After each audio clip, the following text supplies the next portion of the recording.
All right, friends, welcome back to the Blessed Family. I'm your host, Jared Dodd. Today is going to be short and sweet. We're going back to audio books. Books are the best. Books are so good. And so we need to be all about books. And even though I think reading should be primary and reading aloud to our family should be primary, audiobooks has a great place. Do I think we can overdo it? Might have to try hard, but yeah, we can. But audiobooks are great. So I wanted to give you my favorite YouTube audiobooks, okay? So, and this is especially for people who are having a hard time getting into reading, right? If you just don't like reading, find a book that you like listening to, and it'll help your attention span. It'll help you process it. And if you really want to try to, how can I say this? Snare is the wrong word, but if you want to try to in a healthy way, get your kids or yourself to read, start a great audiobook that you're hooked on, stop halfway and say you can only finish it reading. And that might work. Okay, so I've just got really two references or two recommendations. I don't think these people are Christian. Well, I know the first guy. I've talked to him on the phone, or no, I've exchanged emails with him, and I don't think he's Christian. But God uses all kinds of people, right? I mean, God, that's the common grace of God, is that we can get great resources or great talent from non-Christians. But this is Steve Parker. So if you YouTube Steve Parker audiobooks, this guy is extremely talented, seems to be a nice guy, and he does a great job.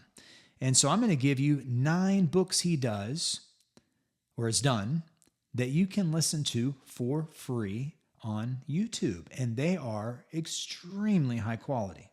And if you want them without commercials, I know he has a, what's that called? Patreon, I think, account. And you can check that out. Okay, first he has Animal Farm, which is on every book list. Like every good book list, Animal Farm is there. So it's a book worth reading. Would highly encourage you. Steve Parker audiobooks, Animal Farm.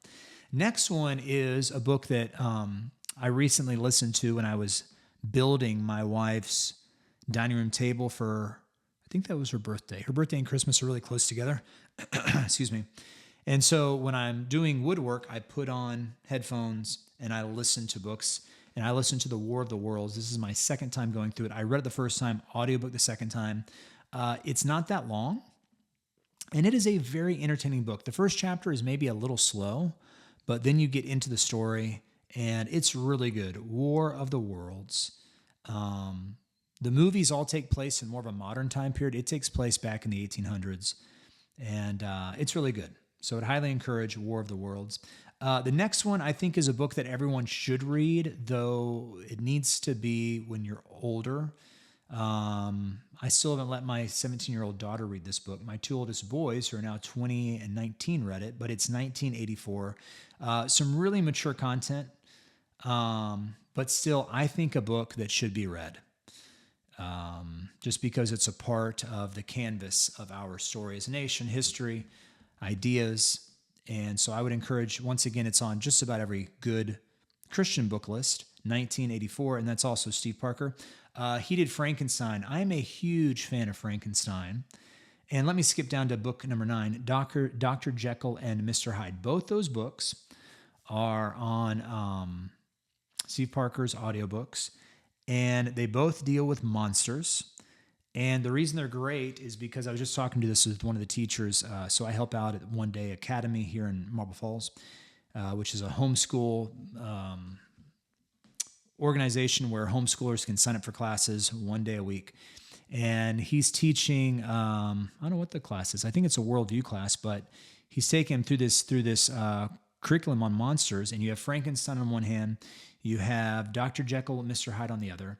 You have the authors, one of whom, Mary Shelley, did not at all think like a Christian, was raised by very anti-Christian, people that had very anti-Christian sentiments, and was surrounded by people with very anti-Christian sentiments. And in her book, Frankenstein, I'm sorry, the monster, not Frankenstein, the monster, Frankenstein is the scientist,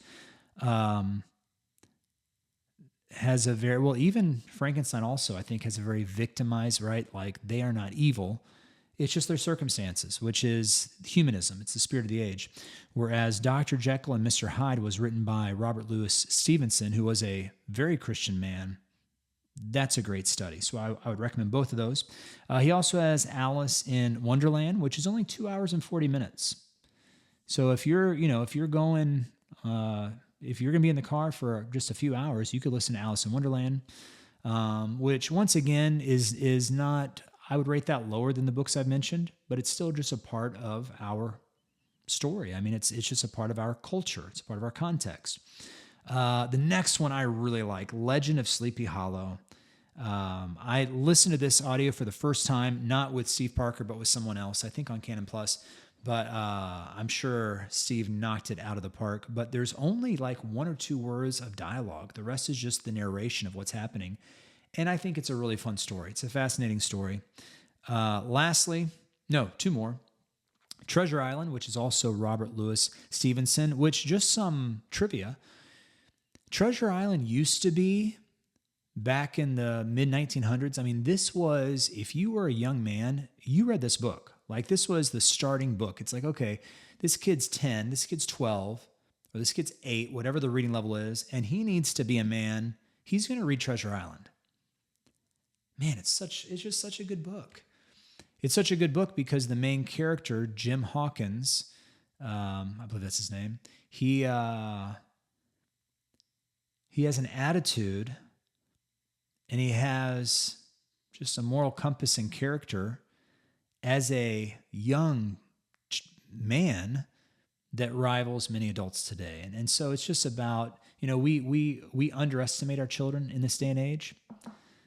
This book will help us repent of that, right? We need to expect more. We need to entrust more. We need to inspire more. And lastly, and this might be surprising, I really like this book. I would argue it's a very Christian book, and that is Dracula. Do I believe there's vampires? No. But the heroes of the book are very manly Christian men.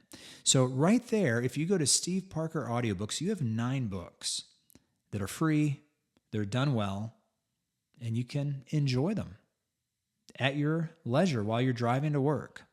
Okay? Now, I also have one other quick plug, and that is Karen Savage. Karen Savage, which is woman with a British accent, although I looked her up and she's in Waco, Texas. I think she's a professor maybe at Baylor or on staff there. I'm not sure. And I don't know anything about Karen except she does a great job reading Jane Austen. So if you want to go through Pride and Prejudice, you're like, hey, I want Pride and Prejudice audiobook for free. The answer is 2 words, Karen Savage. You can look her up on YouTube. So this is just to give you some resources and also just to inspire you. I was talking about this with a couple of homeschool moms this week. Man, we have so many good resources at our fingertips that we have to pick and choose now. We actually have to say no to, and this is kind of frustrating for me because I'm a resource junkie. We have to say no to amazing resources because we can't say yes to all of them. There are too many of them. We are flooded by amazing resources. I have all these resources going through my mind right now that I want to mention, but I'm going to stick with this. So friends, here are my favorite YouTube audiobooks with 2 voice actors, voice actor and a voice actress. Enjoy. All right, friends, hey, let's keep finding good resources. That's 50% of the battle. Let's follow Christ. Let's be encouraged. God is with you. We'll see you next time. Bye-bye.